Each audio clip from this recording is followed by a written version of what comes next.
회사 앞에 고급 벤츠 승용차들이 줄지어 들어오기 시작했습니다. 비서가 내려와 지연 씨, 회장님이 찾으십니다. 라고 말하는 순간 지연은 몰랐습니다. 그녀가 폐지 줍는 할머니에게 건넨 전 재산 20만 원이 지연의 평범한 일상을 송두리째 바꿔버릴 줄은요. 회장실 문을 여는 순간 어제의 그 할머니가 고운 한복 차림으로 앉아 계셨습니다. 어제 나한테 20만 원을 내어준 착한 아가씨가 바로 당신이구나.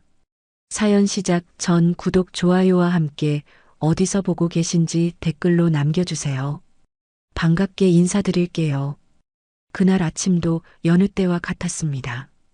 밤새 끙끙 앓으신 어머니의 이마에 물수건을 갈아들이며 부은 얼굴을 쓸어드렸어요.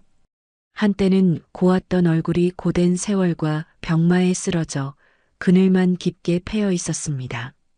약봉지를 정리하며 보니 당장 오늘 저녁에 드실 약이 뚝 떨어져 있었어요. 병원에서는 더 좋은 약을 써야 차도가 있을 거라고 했지만 저에겐 그저 사치스러운 이야기로만 들렸습니다. 어머니의 약값과 밀린 월세, 그리고 기약 없는 병원비. 제 어깨를 짓누르는 삶의 무게는 보이지 않았지만 천근만근 무거웠어요. 어머니는 겨우 눈을 뜨시고는 제 손을 힘없이 잡으셨습니다. 괜찮다는 듯 희미하게 웃어 보이셨지만 저는 그 미소 뒤에 숨겨진 고통을 너무나도 잘 알고 있었어요. 제 이름 하나 부를 힘조차 없는 어머니를 두고 출근길에 나서는 발걸음은 모래주머니를 매단 것처럼 무거웠습니다. 작은 중소기업의 격리 월급으로는 이 모든 것을 감당하기에 벅차기만 했어요. 그래도 일을 해야만 어머니 약값이라도 벌 수 있다는 생각에 저는 오늘도 꾸역꾸역 집을 나섰습니다. 회사에 도착하자마자 사장님의 불호령이 떨어졌어요. 거래처 결제 대금이 하루 늦어졌다는 이유였습니다. 제 잘못이 아니었지만 모든 책임은 늘 말단 격리인 제 몫이었어요. 죄송하다는 말을 수십 번 반복하며 고개를 숙였습니다. 사무실 동료들은 저를 위로하기는커녕 못마땅한 눈초리로 쳐다볼 뿐이었어요. 가난은 사람을 위축되게 만들었고 저는 어느새 회사에서 가장 작고 초라한 존재가 되어 있었습니다. 점심시간 동료들은 삼삼오오 모여 맛집 이야기를 하며 밖으로 나갔지만 저는 차마 함께할 수 없었어요. 주머니에는 단돈 1,000원 한 장 없었으니까요. 대신 저는 곧장 은행으로 향했습니다. 어머니의 응급수술비로 비상금을 전부 써버린 후 통장에 남은 마지막 돈을 찾기 위해서였어요. ATM기 앞에 서서 비밀번호를 누르는 손가락이 가늘게 떨려왔습니다. 화면에 찍힌 잔액 20만 원. 그 숫자를 보는 순간 눈앞이 아찔해졌어요. 이게 정말 제 전 재산이었습니다. 이 돈으로 당장 오늘 어머니 약을 사고 며칠 뒤 내야 할 월세를 생각하면 한숨만 나왔어요. 기계에서 나온 빳빳한 5만 원짜리 4장을 손에 쥐었지만 전혀 따뜻하지 않았습니다. 오히려 얼음장처럼 차갑게 느껴졌어요. 이 종이 조각이 뭐라고 사람을 이렇게 비참하게 만드는 걸까? 은행 문을 밀고 나오자 차가운 가을 바람이 얼굴을 세차게 때렸습니다. 눈물이 핑 돌았지만 애써 참아냈어요. 울고 있을 시간이 없었습니다. 울음은 저에게 허락된 사치가 아니었어요. 그때였습니다. 은행 앞 인도 한쪽 구석에서 폐지를 가득 실은 리어카를 힘겹게 끌고 가는 할머니 한 분이 눈에 들어왔어요. 허리는 이미 기역자로 굽어 있었고 얼굴에는 검버섯과 깊은 주름이 가득했습니다. 할머니는 리어카를 잠시 세우고는 벽에 기대어 가쁜 숨을 몰아쉬었어요. 콜록콜록 터져나오는 기침 소리가 제 가슴을 파고들었습니다. 마치 저희 어머니의 기침 소리와 겹쳐 들리는 것 같았어요. 할머니는 옆에 있던 작은 물병을 들어 겨우 한 모금 마시더니 혼잣말처럼 중얼거렸습니다. 오늘은 이걸로 버텼다. 물 한 컵으로 하루를 버텼어. 그 말이 제 심장에 비수처럼 날아와 꽂혔어요. 순간 제 손에 들린 20만 원이 보였습니다. 이 돈이면 저 할머니는 며칠 동안 따뜻한 밥을 드실 수 있을 거예요. 제 머릿속에서는 수만 가지 생각이 오갔습니다. 이걸 드리면 당장 어머니 약은 어떡하지? 밀린 월세는? 집주인 아저씨의 성난 얼굴이 떠올랐어요. 안 돼. 이건 내 마지막 희망이야. 정신 차리자, 고지연. 저는 고개를 돌려 외면하려 했습니다. 내 코가 석자인데 누구를 동정할 처지가 아니었어요. 발걸음을 옮기려 했지만 차마 떨어지지 않았습니다. 금방이라도 쓰러질 것처럼 위태롭게 서 계신 할머니의 모습에서 병상에 누워 계신 제 어머니의 얼굴이 겹쳐 보였어요. 만약 우리 어머니가 저렇게 길거리에서 힘겹게 하루를 버티고 있다면 누군가 따뜻한 손길 한번 내어주지 않을까? 그런 생각이 들자 더 이상 망설일 수가 없었습니다. 저는 홀린 듯 할머니에게 다가갔어요.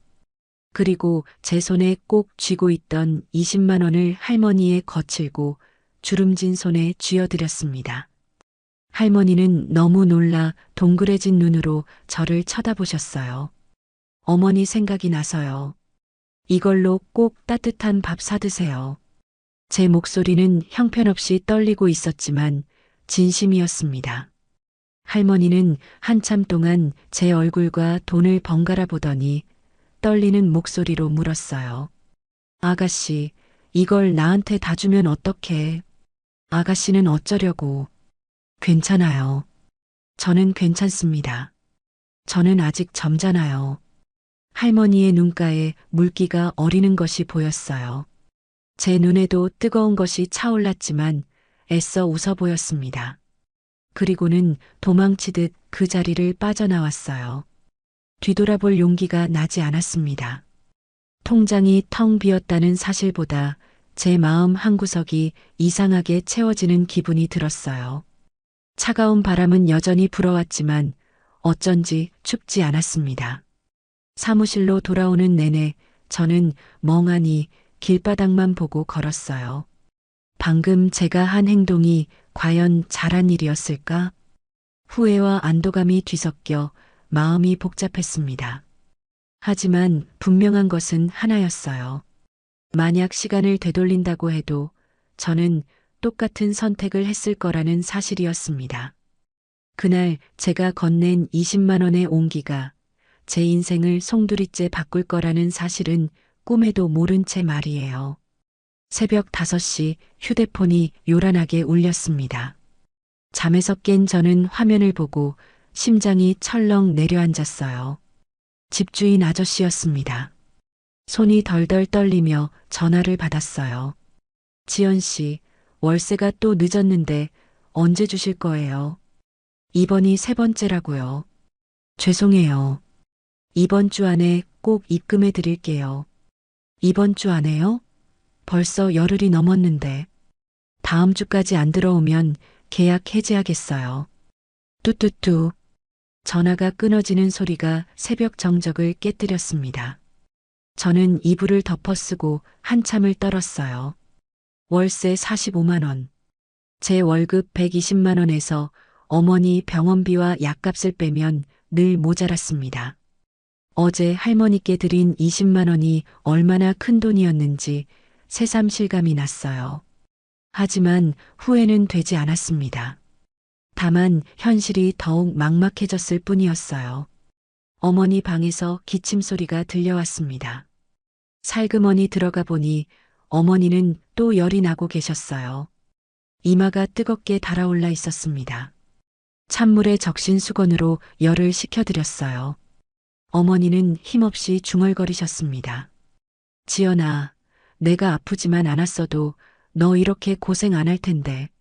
미안해. 그런 말씀 마세요. 전 괜찮아요. 거짓말이었습니다. 전혀 괜찮지 않았어요.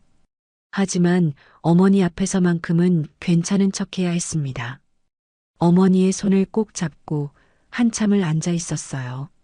창밖으로 동이 트기 시작했습니다. 또 하루가 시작되었어요. 세수를 하고 거울을 들여다보니 얼굴이 말이 아니었습니다. 눈두덩이 퉁퉁 부어 있고 입술은 바싹 말라 있었어요. 파운데이션으로 가려보려 했지만 한계가 있었습니다. 옷장을 열어보니 입을 만한 옷도 거의 없었어요. 빨래도 제대로 못했더니 깨끗한 블라우스가 하나뿐이었습니다. 냉장고를 열어보니 달걀 2개와 시든 파 몇 가닥이 전부였어요. 어머니 죽을 끓여드리고 저는 그냥 물만 마셨습니다. 배는 고팠지만 참을 수 있었어요. 어머니께 조금이라도 더 영양 있는 걸 드려야 했으니까요. 집을 나서는데 버스카드를 확인해 보니 잔액이 1,000원도 안 남아 있었습니다. 충전할 돈도 없었어요. 회사까지는 걸어서 1시간 거리였습니다. 하이힐을 신고 그 먼 길을 걸어야 한다는 생각에 한숨이 나왔어요. 하지만 어쩔 수 없었습니다. 일찍 나서서 천천히 걸어가기로 했어요. 길을 걷는 내내 어제 일이 자꾸 떠올랐습니다. 폐지를 줍던 할머니의 주름진 얼굴, 떨리는 목소리, 그리고 제 손에서 사라진 20만 원. 과연 할머니는 따뜻한 밥을 드셨을까요? 그런 생각을 하니 조금은 마음이 따뜻해졌어요. 발은 아팠지만 걸음이 가벼워졌습니다. 회사에 도착했을 때는 이미 2시간이나 일찍이었습니다. 발바닥이 얼얼했고 다리가 후들거렸어요. 화장실에서 발을 확인해 보니 뒤꿈치에 물집이 잡혀 있었습니다. 찬물로 얼굴을 씻고 거울을 보니 얼굴이 땀범벅이었어요. 티슈로 닦고 또 닦았지만 지친 기색을 완전히 감출 수는 없었습니다. 사무실에 들어가자 동료들이 하나둘 출근했어요. 김 대리가 저를 보고는 눈을 둥글게 뜨더니 물었습니다. 지연 씨, 왜 이렇게 일찍 왔어요? 그리고 얼굴이 왜 그래요? 일찍 일어나서 일찍 왔어요. 괜찮습니다. 박 과장이 지나가면서 한마디 던졌어요. 요즘 격리들이 부지런하네. 감시라도 당하나. 그 말에 다른 동료들이 웃었습니다. 저는 어색하게 웃으며 자리에 앉았어요. 컴퓨터를 켜고 업무를 시작했지만 집중이 잘 안 됐습니다. 배가 너무 고팠거든요. 어제 저녁부터 제대로 먹은 게 없었어요. 점심시간이 되자 동료들은 또 335 모여서 나갔습니다. 저는 편의점에서 1,000원짜리 삼각김밥 하나만 샀어요. 그것도 할인된 걸로요. 사무실에 혼자 남아서 김밥을 먹는데 눈물이 날 것 같았습니다. 이게 정말 제 인생인가 싶었어요. 그런데 동료들이 점심을 먹고 돌아와서 수근수근 거리기 시작했습니다. 김 대리가 조용한 목소리로 말했어요. 야, 너 들었어? 금고에서 20만 원이 없어진대. 뭐라고? 정말? 응. 아침에 과장님이 확인해 보니까 계산이 안 맞는데 정확히 20만 원이 모자라다더라. 그 순간 제 심장이 멎는 줄 알았습니다. 20만 원. 어제 제가 할머니께 드린 그 금액이었어요. 손에 든 삼각김밥이 목구멍으로 넘어가지 않았습니다. 그러게 말이야. 누가 그랬을까? 글쎄, 격리 담당자가 몇 명 안 되는데 동료들의 시선이 은근히 제게 향하는 것을 느꼈어요. 아직 직접적으로 의심하는 건 아니었지만 분위기가 심상치 않았습니다. 저는 애써 태연한 척하며 컴퓨터 화면을 보고 있었어요. 하지만 손이 부들부들 떨리고 있었습니다. 오후 내내 그 이야기가 계속됐어요. 과장님이 회계장부를 다시 점검해보고 사장님께 보고를 올렸다고 했습니다. 내일 아침에 전체 회의를 한다는 소문도 돌았어요. 저는 점점 더 불안해졌습니다. 퇴근 시간이 되자 동료들이 하나둘 자리를 정리하기 시작했어요. 박 과장이 제 앞으로 와서는 의미심장한 눈빛으로 말했습니다. 지연 씨, 혹시 금고 열쇠 누가 관리하는지 알죠? 네. 저하고 김대리 그리고 과장님이 가지고 계시죠. 그렇죠. 3명뿐이에요. 내일 아침에 자세한 얘기 나누도록 해요. 그렇게 말하고는 가버렸습니다. 제 등에는 식은땀이 흘렀어요. 이건 분명히 저를 의심하고 있다는 뜻이었습니다. 하지만 저는 아무것도 하지 않았어요. 그저 제 돈을 할머니께 드린 것뿐이었습니다. 사무실에 혼자 남아있으니 더욱 답답했어요. 가방을 챙기고 엘리베이터로 향했습니다. 내려가는 동안 온갖 생각이 머릿속을 스쳐갔어요. 혹시 정말로 누군가가 돈을 훔쳤다면? 아니면 단순한 계산 실수라면? 하지만 과장님이 그렇게 확신에 차서 말씀하신 걸 보면 실수는 아닌 것 같았어요. 1층 로비를 나서는데 가슴이 답답해서 숨쉬기가 힘들었습니다. 억울함과 분노가 복받쳐 올랐어요. 저는 평생 남의 물건에 손을 댄 적이 없었습니다. 가난해도 정직하게 살아왔어요. 그런데 이런 의심을 받다니 너무 억울했습니다. 회사 정문을 나서려는 순간이었어요. 갑자기 검은색 대형 벤츠 한 대가 제 앞에서 멈췄습니다. 번호판을 보니 고급 차량이었어요. 이런 차가 저희 회사 앞에 서는 일은 거의 없었습니다. 혹시 잘못 온 건 아닐까 생각하며 그냥 지나가려 했어요. 그런데 차 뒷좌석 창문이 천천히 내려갔습니다. 그 안에서 낯익은 얼굴이 보였어요. 순간 제 발걸음이 멈췄습니다. 그 얼굴을 어디서 봤더라. 아, 어제 은행 앞에서 만났던 폐지 줍던 할머니였어요. 하지만 지금의 할머니는 어제와 완전히 달랐습니다. 깔끔한 한복을 입고 계셨고 머리도 단정하게 빗어 올리셨어요. 얼굴에도 화장을 하신 것 같았습니다. 가장 놀라운 건 그 기품 있는 표정이었어요. 어제의 구부정하고 힘없던 모습과는 완전히 다른 사람 같았습니다. 할머니는 저를 보고 아주 잔잔한 미소를 지으셨어요. 그리고 조용히 말씀하셨습니다. 역시 내 눈이 틀리지 않았네. 저는 그 자리에 얼어붙었어요. 이게 무슨 상황인지 도무지 이해할 수 없었습니다. 어제 폐지를 줍던 할머니가 어떻게 이런 고급 벤츠를 타고 계신 거죠? 그리고 저를 어떻게 알고 여기까지 오신 건가요? 할머니는 차 안에서 저를 한참 동안 바라보셨어요. 그 시선이 따뜻하면서도 묘하게 날카로웠습니다. 마치 저를 속속들이 꿰뚫어 보고 계시는 것 같았어요. 저는 어떻게 반응해야 할지 몰라 그냥 서 있을 수밖에 없었습니다.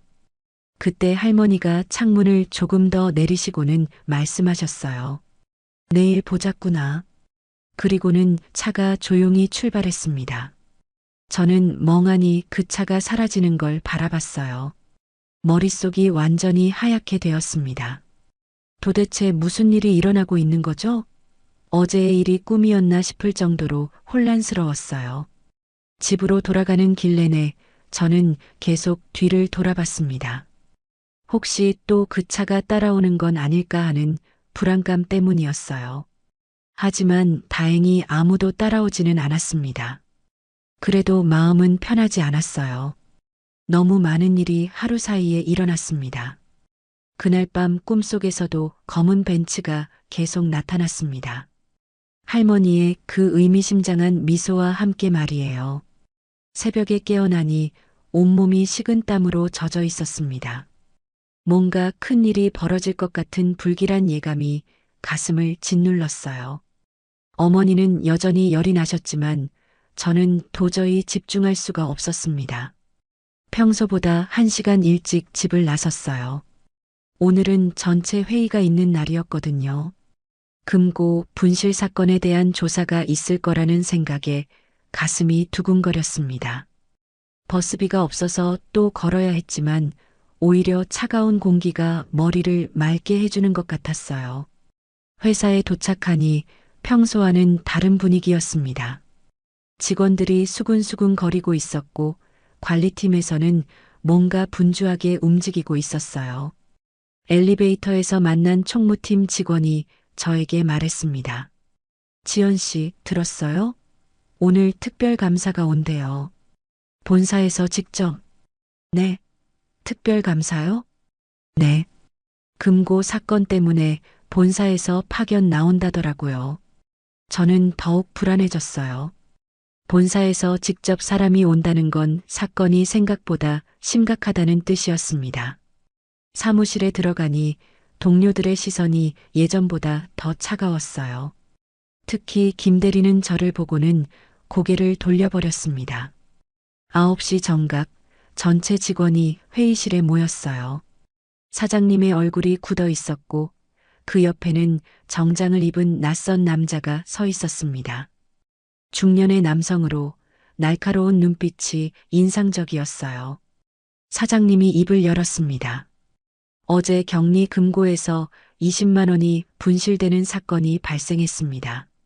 본사에서 이 문제를 심각하게 보고 특별감사팀을 파견했어요. 회의실이 조용해졌습니다. 모든 사람들의 시선이 격리팀 쪽으로 향했어요.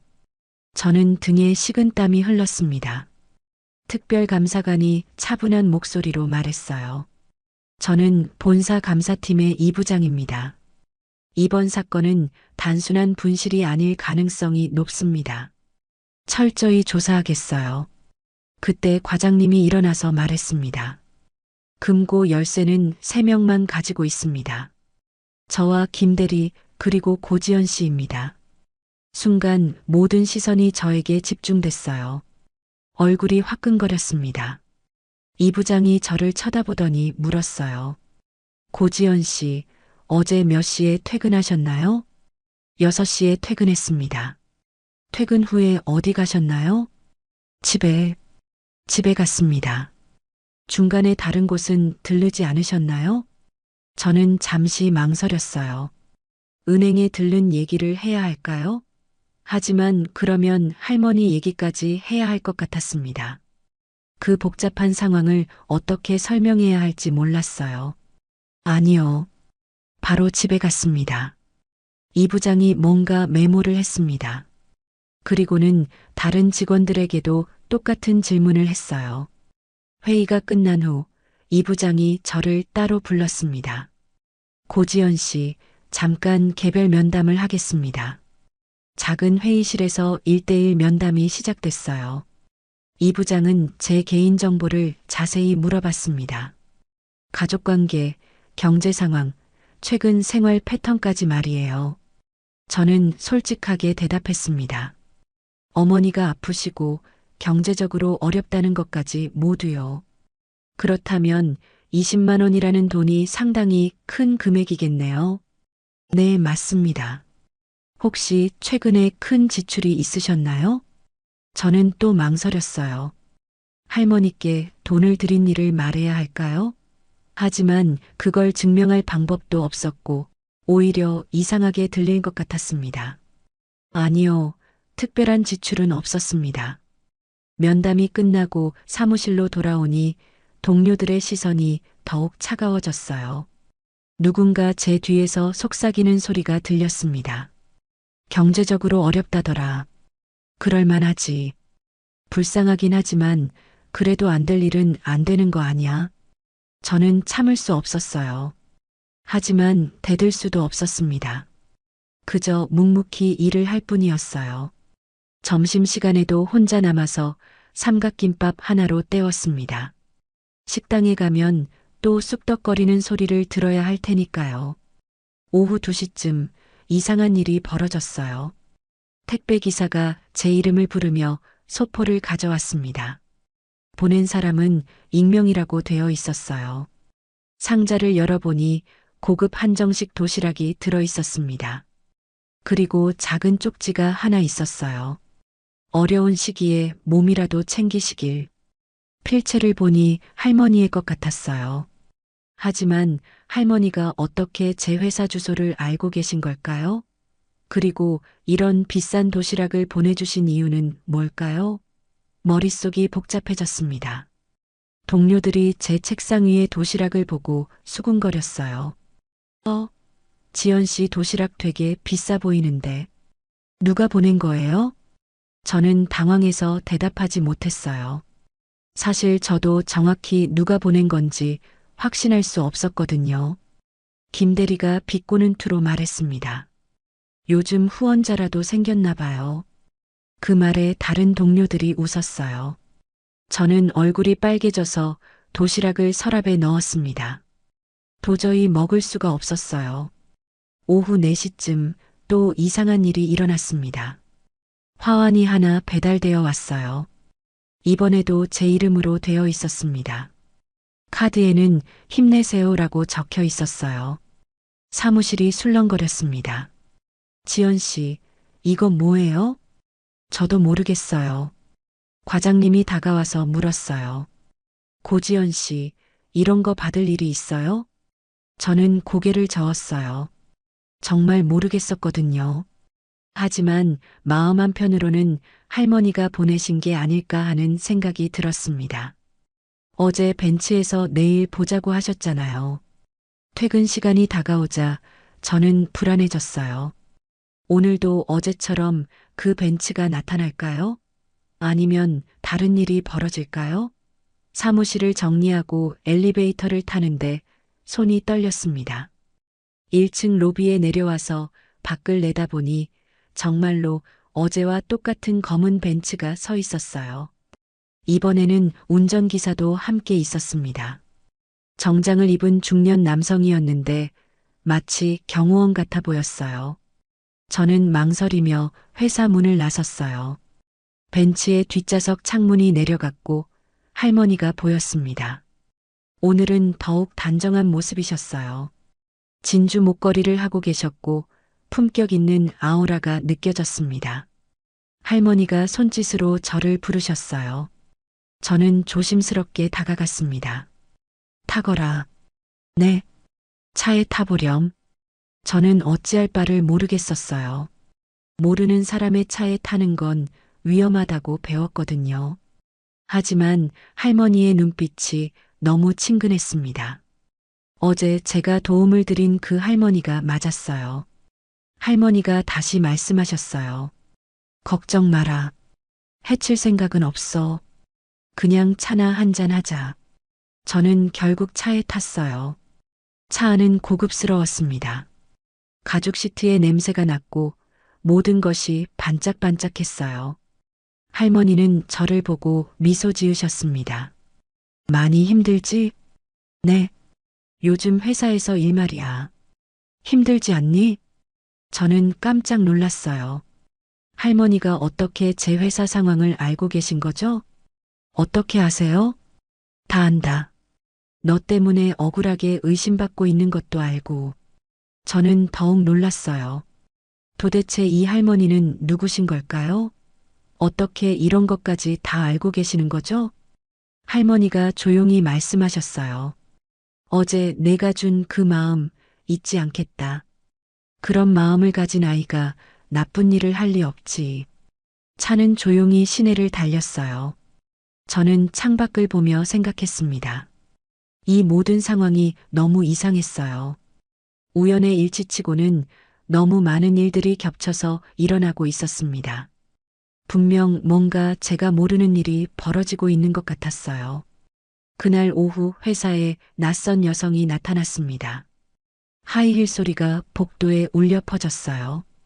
딸깍딸깍 그 소리만 들어도 범상치 않다는 걸 알 수 있었습니다.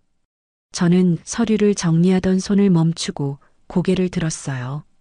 엘리베이터에서 내린 여성은 한눈에 봐도 상류층이었습니다. 명품 가방을 들고 있었고 옷차림부터 남달랐어요. 나이는 30 중반 정도로 보였는데 차가운 미소를 띠고 있었습니다. 그녀는 직접 사장실로 향했어요. 사장님이 허겁지겁 나와서 인사를 드렸습니다. 아가씨, 어서 오십시오. 연락을 미리 주셨으면. 괜찮아요. 갑자기 와서 죄송해요. 사장님의 극진한 대접을 받으며 그녀가 사장실로 들어갔어요. 사무실 분위기가 순식간에 긴장됐습니다. 동료들이 수군거리기 시작했어요. 저 여자 누구야? 사장님이 저렇게까지 모시는 걸 보니 보통 사람이 아닌데. 그러게. 옷차림 좀 봐. 완전 재벌가 며느리 스타일이야. 저는 왠지 모를 불안감이 들었어요. 그 여성의 차가운 눈빛이 자꾸 떠올랐습니다. 마치 누군가를 품정하는 듯한 시선이었어요. 1시간 정도 지나서 그 여성이 사장실에서 나왔습니다. 이번에는 저희 사무실 쪽으로 걸어왔어요. 모든 직원들이 일손을 멈추고 그녀를 바라봤습니다. 그녀는 천천히 사무실을 둘러보더니 시선을 저에게 고정시켰어요. 저는 등골이 서늘해졌습니다. 왜 저를 그렇게 뚫어져라 쳐다보는 걸까요? 그녀의 눈빛에는 호기심과 함께 뭔가 차가운 감정이 섞여 있었어요. 과장님이 다가와서 그녀에게 설명했습니다. 저쪽이 격리팀입니다. 요즘 좀 문제가 있어서. 그녀는 고개를 끄덕이더니 저를 한 번 더 쳐다봤어요. 그리고는 아무 말 없이 돌아서서 나가버렸습니다. 하지만 그 짧은 순간 저는 그녀가 제게 적대감을 품고 있다는 걸 느꼈어요. 퇴근 후 저는 또다시 할머니의 벤츠를 타고 조용한 카페로 갔습니다. 할머니는 저에게 따뜻한 차를 권하시며 말씀하셨어요. 오늘 회사에 누군가 왔었지? 네. 어떻게 아세요? 다 안다고 했잖니. 그 아이가 뭐라고 하던? 저는 솔직히 말씀드렸어요. 특별히 뭐라고 하지는 않았지만 저를 유심히 봤다고요. 할머니는 고개를 끄덕이시더니 의미심장한 표정을 지으셨습니다. 그렇구나. 시작됐네. 뭐가 시작됐다는 말씀이세요? 할머니는 대답 대신 미소만 지으셨어요. 그리고는 제 손을 따뜻하게 잡으시며 말씀하셨습니다. 앞으로 좀 힘들 거야. 하지만 포기하지 마라. 내 마음만은 잃지 마. 그날 밤 저는 할머니의 말씀이 계속 머릿속을 맴돌았어요. 뭔가 큰 변화가 일어날 것 같은 예감이 들었습니다. 다음 날 아침 회사에 출근하니 어제 왔던 그 여성이 또 와 있었어요. 이번에는 혼자가 아니었습니다. 비슷한 나이의 다른 여성과 함께였어요. 두 번째 여성은 더욱 도도해 보였습니다. 명품으로 온몸을 치장하고 있었고 콧대가 하늘을 찌를 듯 했어요. 두 여성은 사장실에서 나와 복도에서 대화를 나눴습니다. 목소리가 커서 저희 사무실까지 들렸어요. 언니, 정말 저런 애가 우리 집에 들어온다고? 말도 안 돼. 그러니까 말이야. 엄마가 뭘 생각하시는 건지 모르겠어. 저는 깜짝 놀랐어요. 우리 집? 설마 저 사람들이 할머니와 관련된 사람들인 건가요? 그리고 저를 두고 하는 얘기 같았는데. 엄마가 시험해 보겠다고 하셨잖아. 그럼 우리도 시험해 봐야지. 어떻게? 쉽지. 저런 애들은 금방 꼬리를 드러내게 돼 있어. 돈 앞에서는 못 참거든. 두 여성이 낄낄거리며 웃었어요. 그 웃음소리가 제 가슴을 서늘하게 만들었습니다. 분명히 저에 대한 얘기였어요. 그리고 좋지 않은 계획을 세우고 있는 것 같았습니다. 점심시간 김 대리가 제게 다가왔어요. 평소와는 다른 친근한 표정이었습니다. 지연 씨, 점심 같이 먹을래요? 제가 살게요. 저는 놀랐어요. 김 대리는 평소에 저를 별로 좋아하지 않았거든요. 특히 금고 사건 이후로는 더욱 차갑게 대했는데 갑자기 왜 이러는 걸까요? 아니에요. 괜찮습니다. 뭐요? 같이 가요. 맛있는 데 알고 있어요. 김 대리의 강권에 못 이겨 함께 식당에 갔어요. 평소보다 비싼 한정식집이었습니다. 김 대리는 이것저것 주문하더니 저에게 술까지 권했어요. 지연 씨, 요즘 힘들죠? 한잔 하세요. 저는 술을 마시지 않는다고 했지만 김 대리는 계속 권했어요. 뭔가 이상했습니다. 평소 김대리의 성격을 생각하면 이런 행동은 어울리지 않았어요. 식사 중에 김대리가 슬쩍 물었습니다. 지연 씨, 혹시 부업 같은 거 하세요? 네. 왜요? 요즘 용돈벌이 좋은 게 있거든요. 쉬운 일이에요. 어떤 일인데요? 그냥 간단한 서류 정리 같은 거예요. 집에서도 할 수 있고, 저는 고개를 저었어요. 뭔가 수상했거든요. 김 대리가 왜 갑자기 이런 제안을 하는지 이해할 수 없었습니다. 다시 회사로 돌아와서 오후 업무를 하는데 격리팀에 새로운 업무가 떨어졌어요. 본사에서 내려온 특별 감사 관련 서류를 정리하는 일이었습니다. 과장님이 저에게 맡기더니 말했어요. 지연 씨, 이 서류들 내일까지 정리해 주세요. 꼼꼼히 해야 해요. 네, 알겠습니다. 서류를 살펴보니 평소보다 훨씬 복잡했어요. 회계 장부와 관련된 것들이 대부분이었는데 일부는 제가 처음 보는 양식이었습니다. 하지만 성실히 하나씩 정리해 나갔어요. 저녁 무렵 사무실에 거의 혼자 남게 됐습니다. 동료들은 모두 퇴근했고 저만 야근을 하고 있었어요. 그때 청소 아주머니가 들어오셨습니다. 아가씨, 아직 안 갔어요? 네, 일이 좀 많아서요. 요즘 힘들어 보이던데. 괜찮아요? 청소 아주머니의 따뜻한 말씀에 마음이 짠해졌어요. 직장에서 저에게 이렇게 따뜻하게 말해주는 사람은 청소 아주머니 뿐이었습니다. 괜찮아요. 감사해요. 아가씨 같은 착한 애가 고생이 많아. 세상이 참 불공평해. 청소 아주머니가 나가신 후 저는 다시 서류 정리에 집중했어요. 그런데 1시간 정도 지났을 때 복도에서 발소리가 들렸습니다. 이상했어요. 이 시간에 누가 올 이유가 없었거든요. 발소리가 점점 가까워졌어요. 저는 작업을 멈추고 귀를 기울였습니다. 복도에서 두 사람이 대화하는 소리가 들렸어요. 여성의 목소리였는데 낮에 들었던 그 목소리와 비슷했습니다. 확실해? 저 애가 맞아? 응. 엄마가 말씀하신 그 애야. 고지연이라고. 정말 초라하네. 저런 애가 우리 가문에 들어온다고? 그러니까 꼭 막아야 해. 저는 숨을 죽이고 들었어요. 분명히 저에 대한 얘기였습니다. 그런데 우리 가문이라니? 도대체 누구들인 걸까요? 어떻게 할 거야? 간단해. 실수하게 만드는 거지. 저런 애들은 금방 넘어가. 뭔가 물건 떨어뜨리는 소리가 났어요. 그리고는 발소리가 멀어졌습니다. 저는 조심스럽게 문을 열고 복도를 내다봤어요. 아무도 없었습니다. 하지만 바닥에 작은 USB가 하나 떨어져 있었어요. 저는 그 USB를 주워서 자세히 살펴봤습니다. 겉보기에는 평범한 USB였어요. 하지만 왠지 모르게 불길한 느낌이 들었습니다. 이게 우연히 떨어진 게 아니라 일부러 놓고 간 건 아닐까요? 사무실로 돌아와서 서류 정리를 마저 했어요. 하지만 계속 그 대화가 머릿속을 맴돌았습니다. 누군가 저를 겨냥해서 무언가를 계획하고 있다는 게 분명했어요.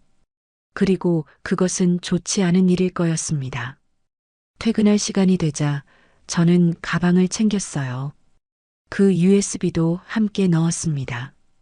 혹시나 해서 증거로 보관하는 게 좋을 것 같았거든요. 회사를 나서는데 정말로 할머니의 벤츠가 기다리고 있었어요.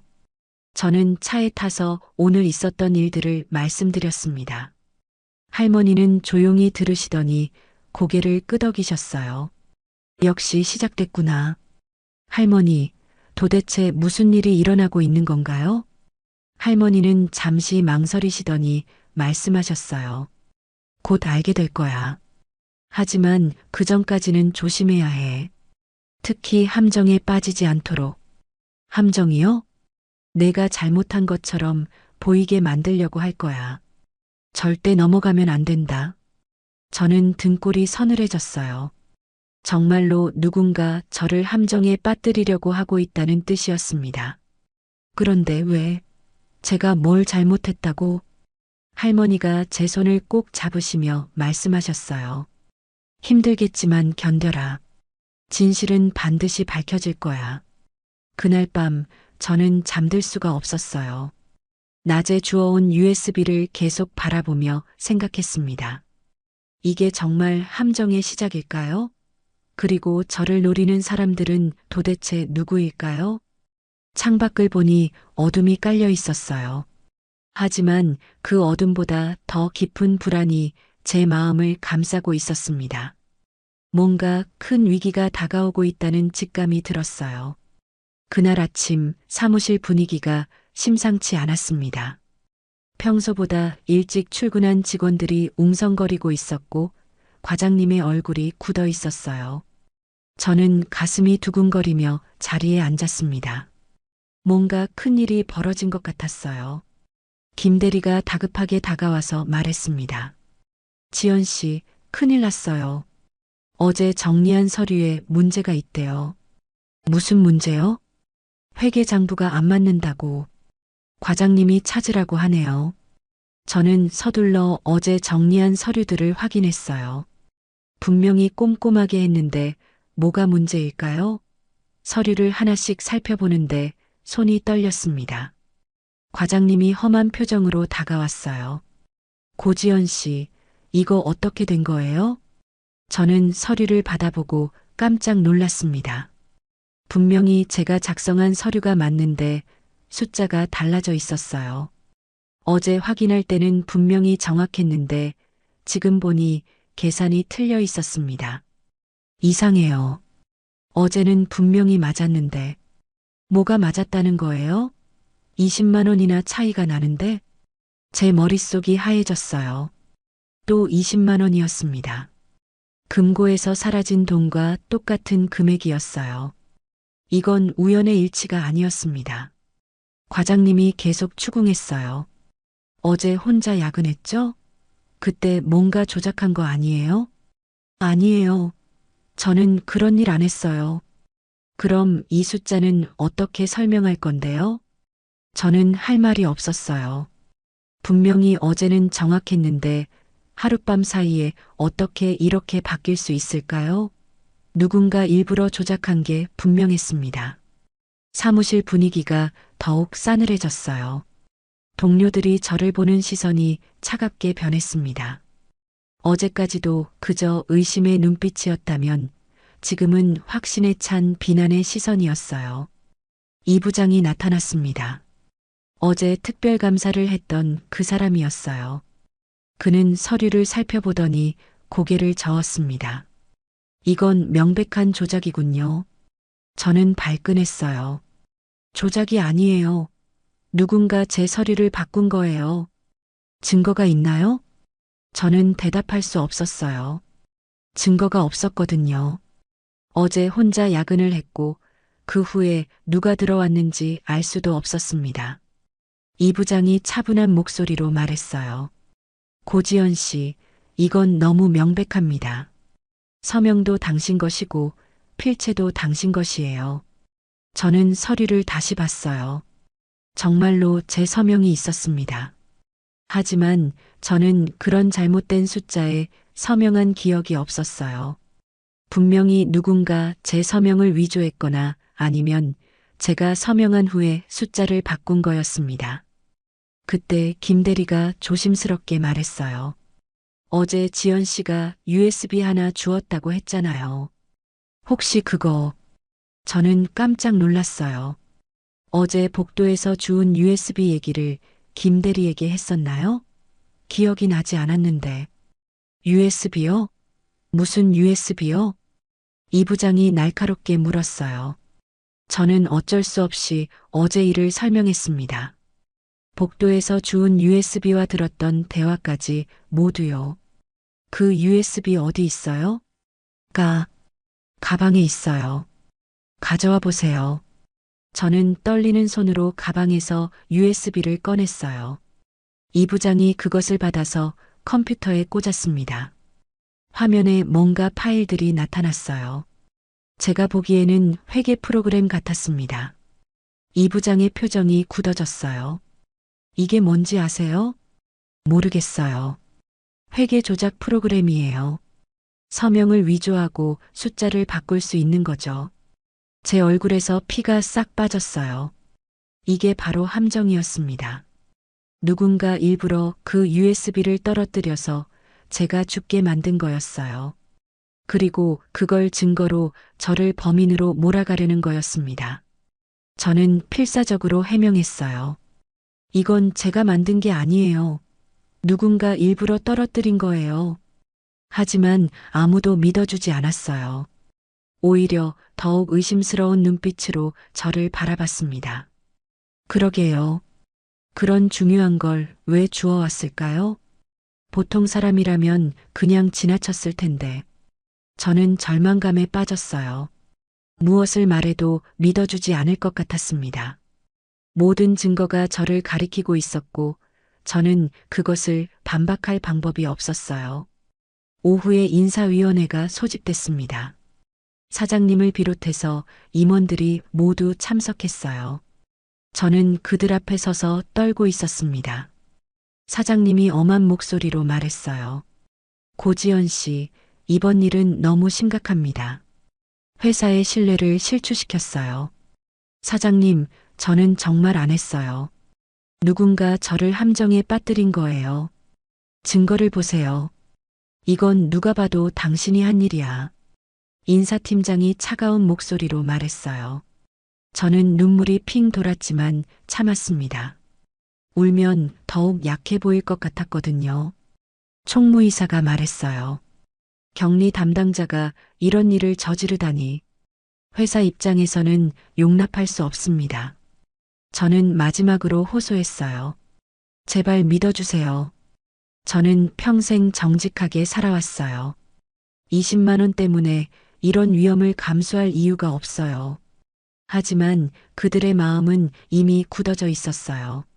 사장님이 최종 판결을 내렸습니다. 일주일 정직 처분입니다.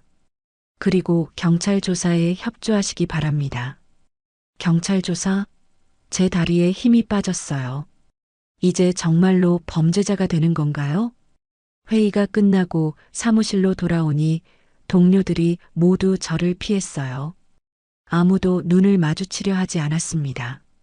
저는 개인 물건을 정리하며 눈물을 흘렸어요. 이렇게 억울할 수가 있을까요? 그때 청소 아주머니가 조용히 다가와서 말씀하셨어요. 아가씨, 너무 상심하지 마요. 진실은 언젠가 밝혀질 거예요.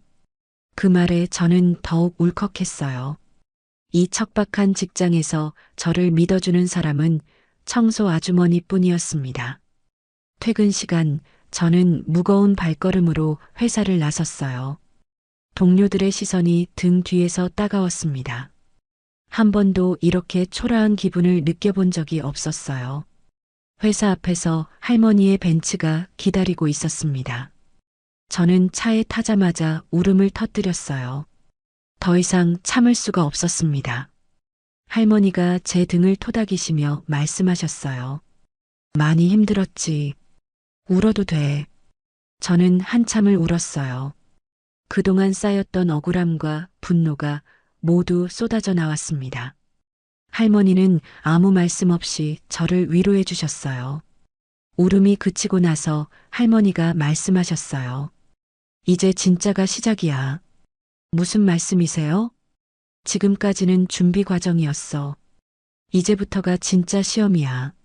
저는 이해할 수 없었어요. 이보다 더 힘든 일이 또 있다는 말씀인가요? 할머니가 제 손을 꼭 잡으시며 말씀하셨어요. 포기하지 마라. 내가 옳다는 걸 모든 사람들이 알게 될 거야. 정말인가요? 그럼 할머니가 거짓말하겠니? 할머니의 따뜻한 말씀에 마음이 조금 진정됐어요. 하지만 여전히 앞이 캄캄했습니다. 경찰 조사까지 받아야 하는 상황에서 어떻게 진실이 밝혀질 수 있을까요? 그날 밤 집에 돌아와서 어머니께 상황을 설명드렸어요. 어머니는 제 손을 꼭 잡으시며 말씀하셨습니다. 지연아, 어머니는 널 믿어. 넌 그런 아이가 아니야. 어머니의 믿음이 저에게는 큰 힘이 됐어요. 비록 회사 사람들은 모두 저를 의심하지만 적어도 어머니만큼은 저를 믿어주셨습니다. 밤늦게까지 잠이 오지 않았어요. 계속 오늘 일이 떠올랐습니다. 분명히 누군가 치밀하게 계획한 함정이었어요. 그런데 왜 저를 이렇게까지 몰아세우는 걸까요? 제가 뭘 잘못했다고? 문득 할머니의 말씀이 떠올랐어요. 이제 진짜가 시작이라고 하셨죠. 그 말의 의미가 무엇일까요? 혹시 할머니가 이 모든 상황을 알고 계시는 건 아닐까요? 창밖을 보니 새벽이 밝아오고 있었어요. 새로운 하루가 시작됐지만 저에게는 절망적인 하루였습니다. 경찰서에 가서 조사를 받아야 했거든요. 하지만 포기할 수는 없었어요. 할머니의 말씀처럼 진실은 반드시 밝혀질 거라고 믿고 싶었습니다. 비록 지금은 모든 것이 저를 향해 돌진하고 있지만 언젠가는 진실이 드러날 거예요. 저는 주먹을 꽉 쥐었습니다. 절대 굴복하지 않겠다고 다짐했어요. 누가 저를 함정에 빠뜨렸든 그들의 계획대로 되게 놔둘 수는 없었습니다. 그날이 제 인생에서 가장 길고 어두운 하루가 될 줄 알았습니다. 경찰서에서 조사를 받고 모든 사람들의 의심 어린 시선을 견디며 결국 억울한 누명을 쓰게 될 거라고 생각했어요. 하지만 때로는 가장 어두운 순간 바로 다음에 찬란한 빛이 찾아오는 법이었습니다. 아침 일찍 경찰서에 출두하라는 연락을 받았어요. 어머니는 아픈 몸을 이끌고 일어나셔서 제 손을 꼭 잡으셨습니다. 지연아, 떳떳하게 가거라. 넌 아무 잘못도 안 했으니까. 어머니의 말씀에 힘을 얻어 집을 나섰지만 발걸음은 무거웠어요. 경찰서 가는 길이 이렇게 멀게 느껴진 적은 없었습니다. 그런데 경찰서에 도착하니 이상한 일이 벌어지고 있었어요. 평소보다 많은 사람들이 몰려 있었고 고급 차량들이 여러 대 주차되어 있었습니다. 그 중에서도 유독 눈에 띄는 검은 벤츠가 있었어요. 할머니의 차였습니다. 경찰서 안으로 들어가니 더욱 놀라운 광경이 펼쳐졌어요. 회사 사람들이 모두 와 있었습니다. 사장님, 과장님, 이 부장, 그리고 김 대리까지 모두들 긴장한 표정이었어요. 그리고 그 가운데 할머니가 앉아 계셨습니다. 하지만 지금의 할머니는 제가 아는 그 할머니와 완전히 달랐어요. 위험 있는 정장을 입고 계셨고 주변 사람들이 모두 극진하게 모시고 있었습니다. 담당 형사가 저를 보더니 말했어요. 고지연 씨, 상황이 좀 바뀌었습니다. 새로운 증거가 나왔어요. 새로운 증거라니 무슨 말씀인지 이해할 수 없었어요. 형사는 저를 작은 조사실로 안내했습니다. 그곳에는 대형 모니터가 설치되어 있었고 여러 명의 전문가들이 컴퓨터를 조작하고 있었어요. 형사가 설명했습니다. 어젯밤에 고급 보안업체에서 특별 조사를 진행했습니다. 회사의 모든 CCTV와 컴퓨터 로그를 복원한 거죠. CCTV 복원이요? 네. 삭제된 영상들까지 모두 복원했어요. 모니터에 영상이 재생되기 시작했어요. 제가 어제 야근하던 모습이 나왔습니다. 서류를 정리하고 꼼꼼히 검토하는 제 모습이 선명하게 보였어요. 그리고 제가 퇴근한 후 1시간 정도 지나서 2명의 여성이 사무실에 들어오는 모습이 나타났습니다. 저는 깜짝 놀랐어요. 그 두 여성은 며칠 전 회사에 왔던 바로 그 사람들이었습니다. 도도한 표정의 젊은 여성들 말이에요. 영상에서 그들은 제 책상에 앉아서 뭔가 작업을 하고 있었어요. 컴퓨터를 켜고 서류를 바꾸고 심지어 제 서명까지 위조하는 모습이 선명하게 찍혀 있었습니다. 형사가 말했어요. 이게 다가 아닙니다. 컴퓨터 로그도 복원했거든요. 다른 모니터에 복잡한 데이터들이 나타났어요. 전문가가 설명해 주었습니다. 이 로그를 보면 누가 언제 어떤 파일을 수정했는지 정확히 알 수 있습니다. 고지연 씨가 퇴근한 후에 다른 사람이 파일을 조작한 흔적이 뚜렷하게 남아 있어요. 저는 믿을 수가 없었어요. 드디어 제 결백이 증명되는 순간이었습니다. 그동안 억울했던 마음이 한꺼번에 솟구쳤어요. 그런데 형사가 더 놀라운 말을 했어요. 그리고 이 조사를 의뢰한 분이 따로 계세요. 누구요? 박선영 회장님이십니다. 박선영 회장? 그 이름을 어디서 들어본 것 같았는데 기억이 나지 않았어요. 형사가 계속 설명했습니다. 회장님께서 직접 나서서 진실을 밝혀달라고 하셨어요. 고지연 씨의 결백을 증명하라고요. 저는 혼란스러웠어요. 박선영 회장이 누구길래 저를 위해 이런 일을 해주시는 걸까요?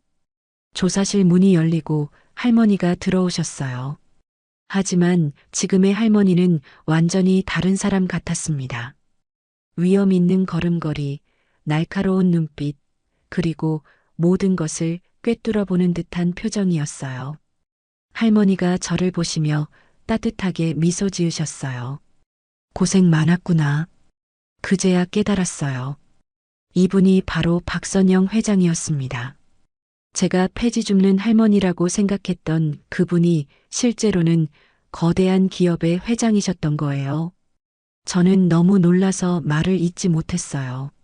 할머니, 아니, 회장님이 제 어깨를 가볍게 두드리시며 말씀하셨습니다. 이제 모든 게 밝혀졌어. 내 결백이 증명됐으니까. 하지만 회장님은 어떻게? 나중에 자세히 얘기하자. 지금은 저 아이들부터 처리해야지. 회장님이 가리키신 곳을 보니 어제 영상에 나왔던 두 여성이 경찰에게 조사를 받고 있었어요. 그들의 얼굴은 하얗게 질려 있었습니다. 형사가 저에게 말했어요. 고지연 씨는 이제 가셔도 됩니다. 모든 혐의가 벗겨졌어요. 정말인가요? 네. 오히려 피해자시죠. 누명을 쓰신 거니까. 저는 꿈을 꾸는 것 같았어요. 어제까지만 해도 범죄자 취급을 받았는데 하루 만에 모든 것이 뒤바뀌었습니다. 경찰서를 나와서 회장님과 함께 차에 탔어요. 차 안에서 회장님이 모든 것을 설명해 주셨습니다. 사실 나는 너희 회사의 실제 소유주야. 겉으로는 다른 사람 이름으로 되어 있지만, 네, 그럼 저희 회사가 내 회사지. 그리고 넌 내 아들의 여자친구고, 아들의 여자친구라니 무슨 말씀인지 이해할 수 없었어요. 제가 사귀는 남자친구는 태준인데, 회장님이 미소 지으시며 말씀하셨어요. 김태준, 내 막내 아들이야. 저는 입이 떡 벌어졌어요. 태준이가 회장님의 아들이었다니 1년 동안 사귀면서도 전혀 몰랐던 사실이었습니다. 왜 말 안 해줬어요? 그 아이가 일부러 숨긴 거야. 돈 때문에 접근하는 여자들이 많거든. 진짜 사랑을 찾고 싶어 했어. 그제야 모든 퍼즐이 맞춰졌어요. 할머니의 정체, 회사에 나타난 여성들, 그리고 저에게 벌어진 모든 일들이 연결되기 시작했습니다. 그럼 저를 함정에 빠뜨린 사람들은 내 딸과 그 친구야. 너를 못마땅하게 여겨서 쫓아내려고 한 거지. 너무 충격적이었어요. 회장님의 딸이 저를 이렇게까지 미워했다니요. 회장님이 계속 말씀하셨어요. 그래서 내가 직접 나선 거야. 내가 어떤 아이인지 확인하고 싶어서. 폐지를 주우신 것도 연기였어. 내 진짜 마음을 보고 싶었거든. 저는 모든 것이 계획된 일이었다는 사실에 어안이 벙벙했어요. 하지만 동시에 감동이 밀려왔습니다. 회장님이 저를 시험하신 것은 미움 때문이 아니라 사랑 때문이었거든요. 차가 회사 앞에 멈췄어요. 회장님이 말씀하셨습니다. 이제 가서 당당하게 들어가거라. 모든 사람들이 진실을 알게 될 거야. 회사에 들어가니 모든 직원들이 술렁거리고 있었어요. 아침 일찍 경찰서에서 벌어진 일이 소문으로 퍼진 것 같았습니다. 사장님이 황급히 달려와서 말했어요. 지연 씨, 정말 죄송합니다. 제가 잘못 판단했어요. 과장님도 어색한 표정으로 사과했어요. 미안해요, 지연 씨. 의심해서 죄송해요.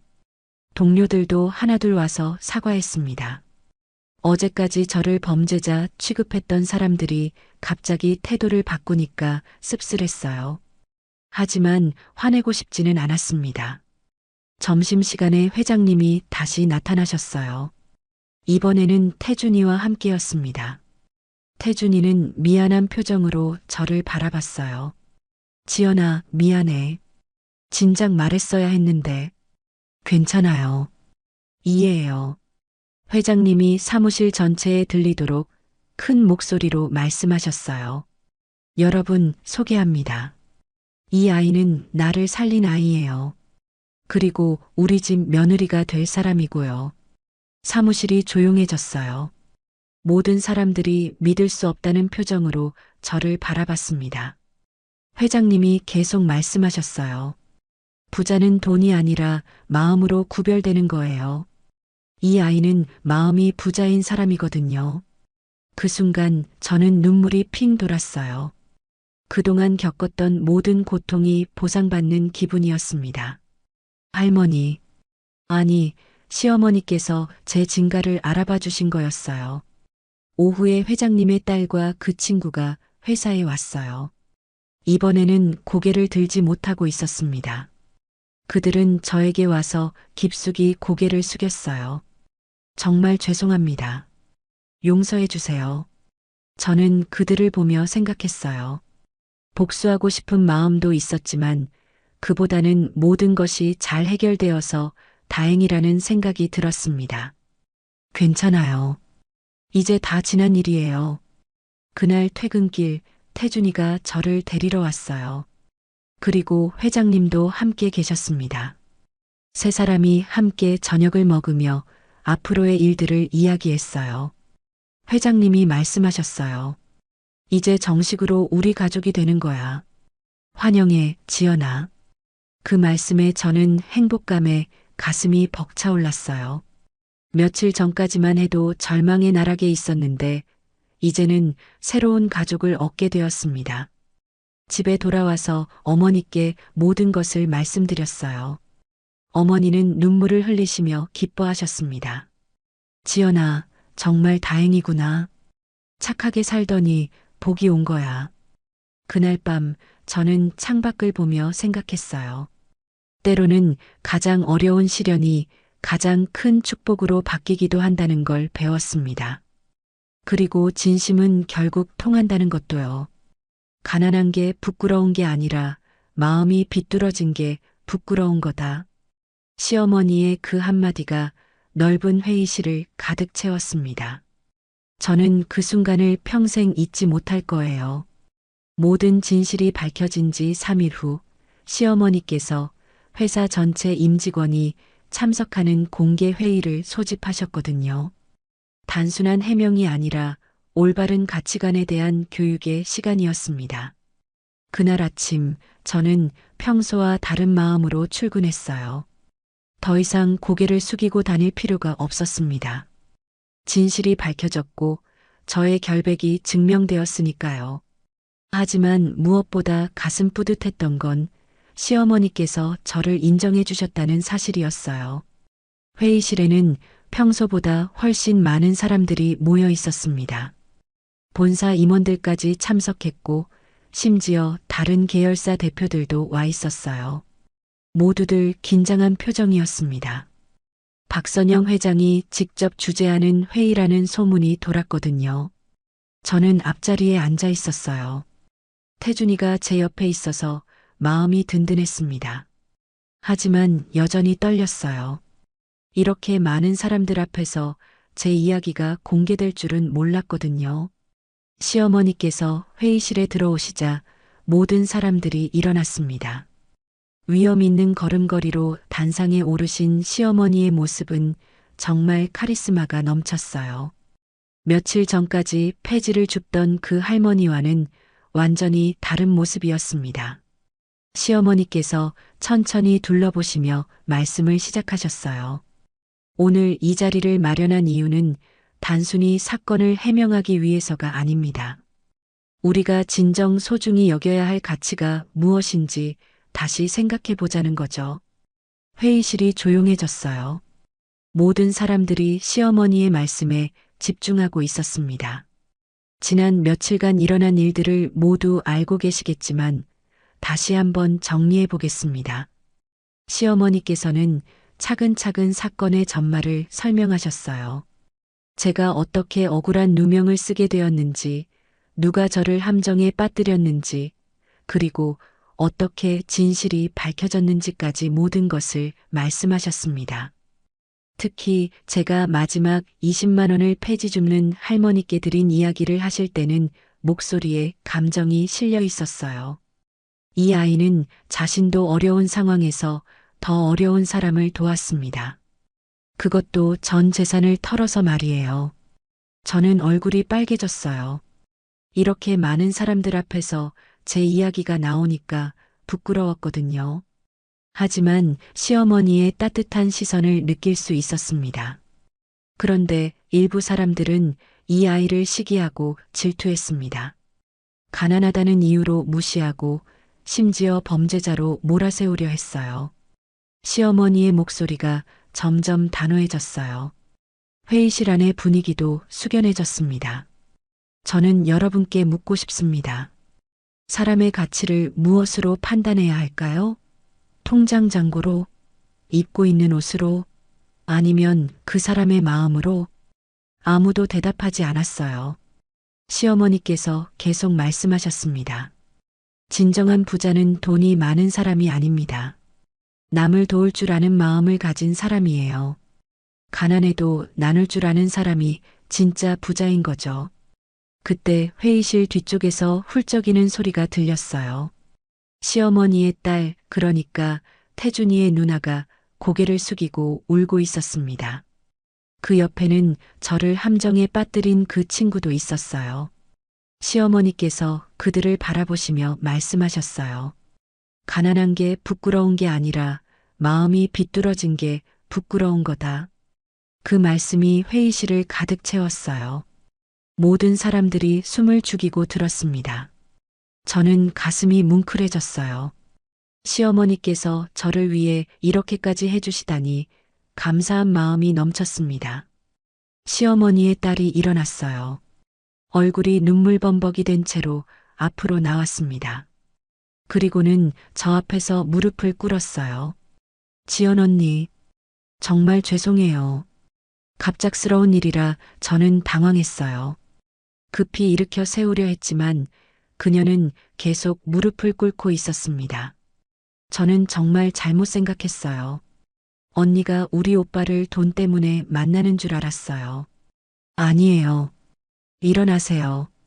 하지만 저는 완전히 틀렸어요. 언니는 진짜 사랑으로 오빠를 만나고 있었고 저보다 훨씬 더 큰 마음을 가지고 계셨어요. 그녀의 목소리는 진심으로 들렸어요. 더 이상 예전의 도도하고 차가운 모습이 아니었습니다. 그녀가 저를 올려다보며 말했어요. 언니가 할머니께 드린 그 20만 원. 그게 언니의 전 재산이었다면서요. 저는 그런 상황에서 남을 도울 수 있을까요? 솔직히 자신이 없어요. 저는 그녀의 손을 잡아 일으켜 세웠어요. 다 지난 일이에요. 이제 우리 가족이잖아요. 가족이라는 말에 그녀의 눈에서 또 눈물이 흘렀어요. 하지만 이번에는 감동의 눈물 같았습니다. 그녀가 시어머니께 돌아서서 말했어요. 엄마, 제가 정말 잘못했어요. 언니 같은 분이 우리 가족이 되어주시는 게 축복이에요. 시어머니께서 따뜻한 미소를 지으시며 고개를 끄덕이셨어요. 그래, 이제야 제대로 된 생각을 하는구나. 그녀의 친구도 앞으로 나와서 깊숙이 사과했어요. 저는 그들 모두를 용서한다고 말했습니다.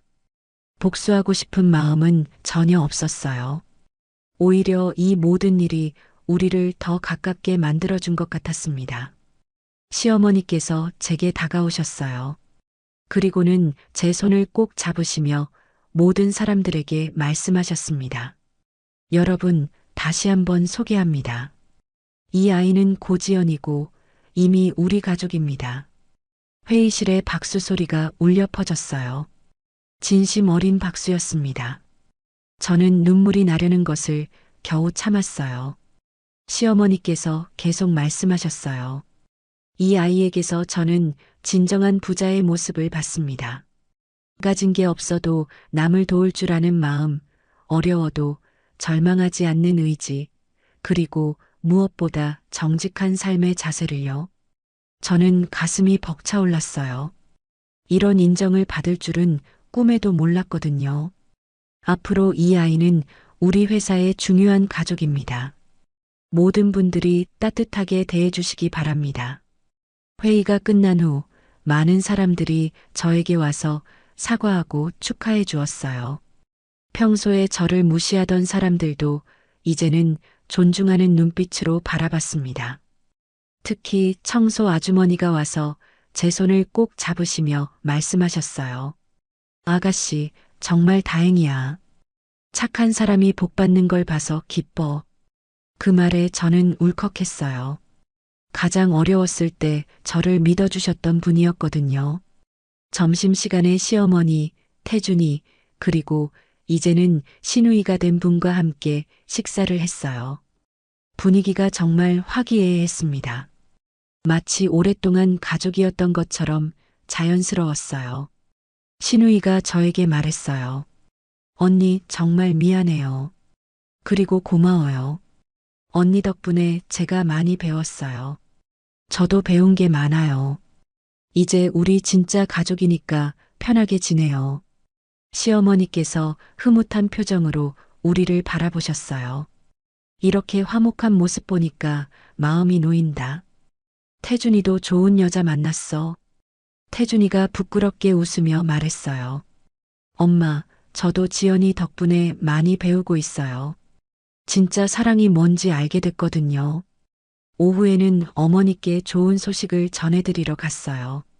시어머니께서 함께 가시겠다고 하셔서 놀랐습니다. 어머니는 시어머니를 뵙고 많이 놀라셨어요. 하지만 두 분이 금세 마음이 통하시는 것 같았습니다. 비슷한 나이에 비슷한 경험을 하신 분들이라 그런지 대화가 잘 통하셨어요. 시어머니께서 어머니께 말씀하셨어요. 어머님, 좋은 딸 키우셨어요. 이런 아이로 키우시려면 얼마나 힘드셨을까요? 어머니가 눈물을 글썽이시며 대답하셨어요. 지연이는 어릴 때부터 착했어요. 저보다 먼저 남을 생각하는 아이였거든요. 그 말씀을 들으니 제가 더 울컥했어요. 어머니의 사랑과 시어머니의 인정을 동시에 받는다는 게 이런 기분인가 싶었습니다. 시어머니께서 어머니께 약속하셨어요. 앞으로 지연이 잘 돌봐드릴게요. 어머님도 건강 챙기시고 좋은 병원에서 치료받으시도록 제가 알아보겠어요. 어머니가 고맙다며 눈물을 흘리셨어요. 저도 더 이상 참을 수 없어서 울었습니다. 행복한 눈물이었어요. 그날 저녁 태준이와 둘이서 산책을 했어요. 별이 유난히 밝은 밤이었습니다. 태준이가 말했어요. 지연아, 이번 일로 우리 엄마가 너를 정말 인정하게 됐어. 처음에는 걱정했는데 이제는 너 말고는 안 된다고 하셔.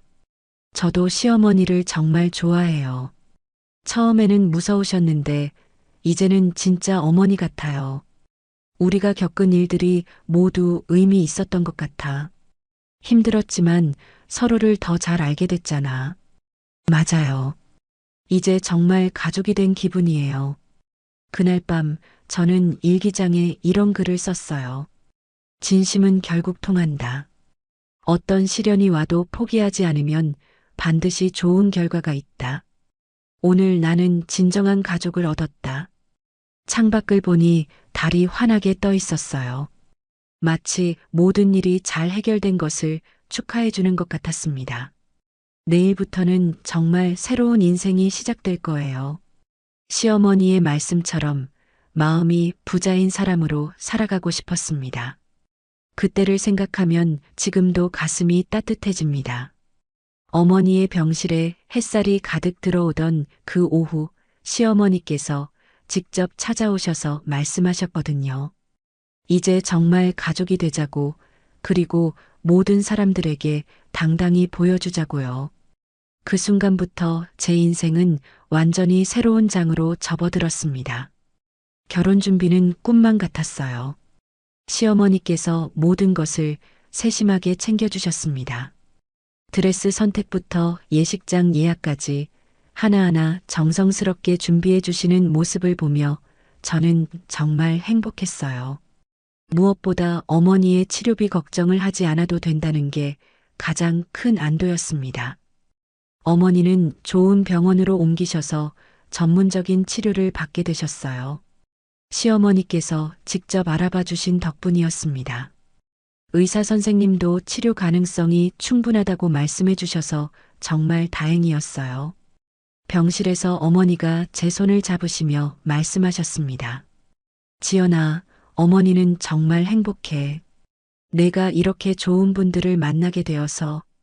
어머니의 얼굴에는 오랜만에 미소가 돌아왔어요. 병색도 많이 좋아지셔서 보는 제가 다 기뻤습니다. 결혼식 이틀 전 시어머니께서 저를 개인적으로 불러내셨어요. 조용한 찻집에서 둘만의 시간을 가지자고 하시더라고요. 저는 약간 긴장했습니다. 혹시 마지막으로 당부하실 말씀이 있으신가 싶어서요.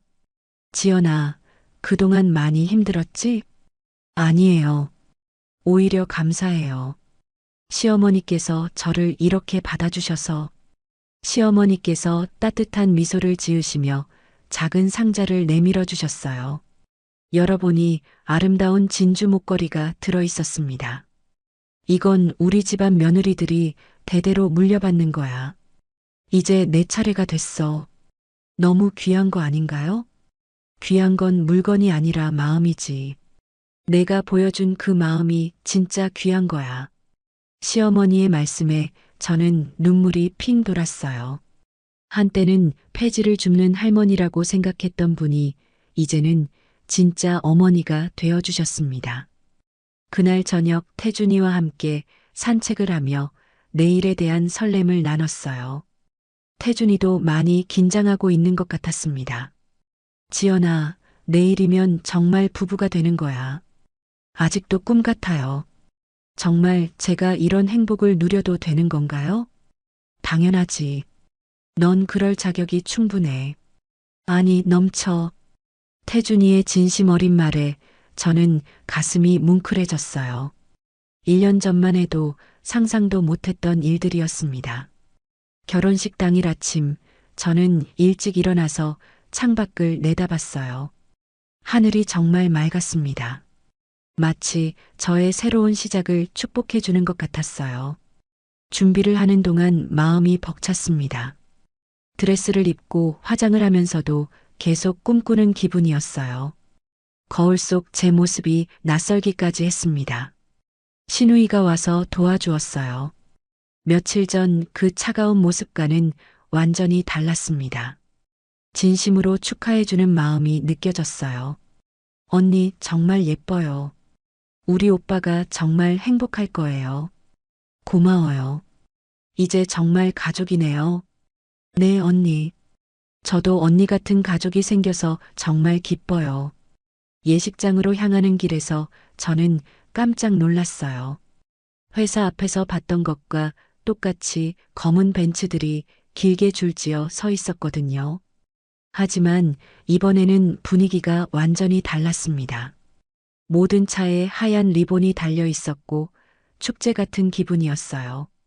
예식장에 도착하니 정말 많은 사람들이 와 있었어요. 회사 동료들도 모두 왔고 시어머니의 지인들도 많이 오셨습니다. 모든 사람들이 진심으로 축하해주는 모습에 감동했어요. 특히 청소 아주머니가 오셔서 제 손을 꼭 잡아주셨을 때는 울컥했습니다. 아가씨, 정말 축하해요. 이렇게 예쁜 신부 처음 봐요. 아주머니 덕분에 힘낼 수 있었어요. 정말 고마워요. 뭐려? 아가씨가 착해서 복 받은 거지. 드디어 식이 시작됐어요. 태준이가 정말 멋있어 보였습니다. 저를 보고 환하게 웃는 모습에 저도 덩달아 행복해졌어요. 시어머니께서 제 옆에 서서 조용히 속삭이셨어요. 지연아, 가난해도 마음이 부자인 사람, 그게 진짜 복이야. 그 말씀이 제 가슴 깊이 박혔어요. 시어머니께서 제게 주신 가장 소중한 선물 같았습니다. 예식이 진행되는 동안 저는 계속 어머니를 생각했어요. 휠체어를 타고 오신 어머니가 행복해 하시는 모습을 보니 모든 고생이 보상받는 기분이었습니다. 부케를 던지는 순간 저는 신우이에게 일부러 던져줬어요. 그녀도 좋은 인연을 만나기를 바라는 마음에서였습니다. 신우이가 부케를 받고 환하게 웃었어요. 피로연에서 시어머니께서 인사 말씀을 하셨어요. 오늘 이 자리에 참석해 주신 모든 분들께 감사드립니다. 저는 오늘 정말 훌륭한 며느리를 얻었어요. 시어머니의 말씀을 들으며 저는 눈물을 참기 어려웠어요. 진심이 느껴지는 말씀이었거든요. 피로연이 끝나고 시어머니와 잠시 둘만의 시간을 가졌어요. 조용한 곳에서 시어머니가 제 손을 꼭 잡으시며 말씀하셨습니다. 지연아, 넌 이미 내 딸이야. 앞으로 무슨 일이 있어도 함께 이겨내자. 네, 어머니. 저도 정말 행복해요. 그 순간 햇살이 창문으로 들어와 우리를 비췄어요. 마치 축복해주는 것 같았습니다. 신혼여행에서 돌아온 후 저는 새로운 삶에 적응해야 했어요. 시어머니 댁에서 살게 되었는데 처음에는 어색했지만 금세 적응했습니다. 시어머니께서 정말 친딸처럼 대해주셨거든요. 어머니의 병세도 많이 호전되셨어요. 좋은 치료를 받으신 덕분에 많이 좋아지셨습니다. 자주 뵈러 가서 안부를 여쭙고 함께 시간을 보내는 게 일상이 되었어요. 회사에서의 생활도 완전히 달라졌어요. 모든 동료들이 저를 존중해 주었고 더 이상 가난하다고 무시하는 사람은 없었습니다. 하지만 저는 예전의 겸손한 마음을 잊지 않으려고 노력했어요.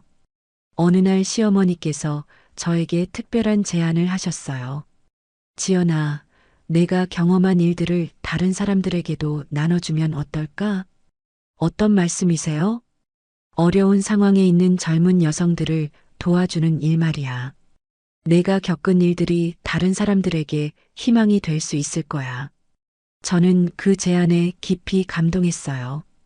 제가 받은 사랑을 다른 사람들에게도 나누어 주고 싶었습니다. 그래서 저는 어려운 처지에 있는 젊은 여성들을 돕는 재단을 만들게 되었어요. 시어머니께서 적극 지원해 주셨고 태준이도 함께 해주었습니다. 재단 개소식 날 저는 많은 사람들 앞에서 제 이야기를 했어요. 어떻게 절망의 순간에서 희망을 찾았는지, 그리고 진심이 어떻게 모든 것을 바꿀 수 있는지 말씀드렸습니다. 그날 밤 시어머니와 함께 차를 마시며 이야기를 나눴어요. 지연아, 내가 정말 자랑스러워. 받은 사랑을 다시 나누어 주는 모습이 아름다워. 어머니께서 가르쳐 주신 거예요. 마음이 부자인 사람이 되라고 하셨잖아요. 그래, 넌 이미 마음의 부자야. 앞으로도 그 마음 잃지 마라. 지금 이 순간에도 저는 그때의 감동을 잊지 않고 있어요. 폐지를 줍던 할머니께 건넨 그 20만 원이 어떻게 제 인생을 완전히 바꿔놓았는지 지금 생각해도 신기합니다. 그때는 그저 어머니 생각에 마음이 아파서 한 일이었는데 그것이 이렇게 큰 복이 되어 돌아올 줄은 몰랐어요. 아침마다 거울을 보며 저는 다짐합니다. 오늘도 마음이 부자인 사람으로 살아가자고요. 가진 것이 많고 적음이 중요한 게 아니라 얼마나 따뜻한 마음을 가지고 있느냐가 진정한 부의 척도라는 걸 이제 알았거든요. 남은 저녁 햇살이 창문으로 스며들어온 집안을 따뜻하게 비추고 있습니다. 마치 그날 시어머니와 손을 맞잡았던 그 순간의 햇살처럼 말이에요. 그 빛 속에서 저는 깨달았습니다. 진심으로 베푼 작은 선행 하나가 어떻게 인생 전체를 바꿀 수 있는지를요. 그리고 그것이 바로 진짜 기적이라는 것을요.